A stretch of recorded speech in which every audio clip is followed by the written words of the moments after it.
Good evening, and welcome to another episode of my A Verse a Day Keeps the Muslims Away.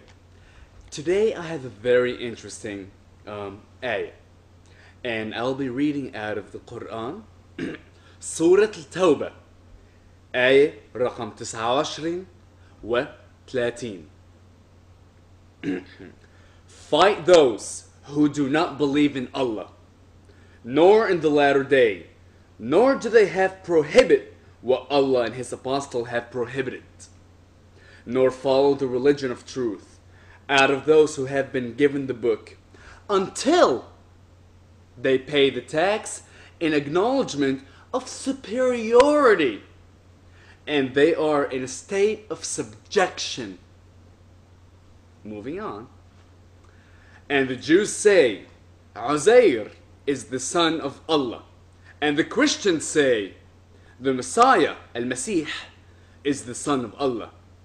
These are the words of their mouths. They imitate the saying of those who disbelieved before. May Allah destroy them, how they are turned away. Lovely, isn't it? Regarding these two verses, I want to bring your attention to two things. In verse number 29, the last part, until they are in a state of subjugation. So once we are told of Islam, if you don't want to convert, it's fine. You have to pay taxes, but you must admit and acknowledge that Islam is a superior religion and you live in a state of subjection. That means being subjugated. You are a slave. You belong to them. You answer to them. You are no longer your own identity. You have been subjected to their ideals. Moving on to the end of the next verse, verse 30. It is translated into English that may Allah destroy them. However, in the Arabic section right next to it, right here in the Arabic section, it says قتلهم الله. قتلهم الله does not mean may God destroy them. It says may God kill them. And it's really nice how things get lost in translation.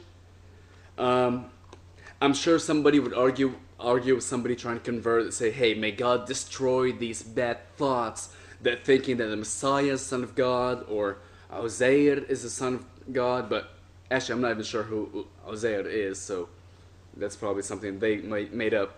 But it really says, قَتَلَهُمْ اللَّهِ. May God kill them.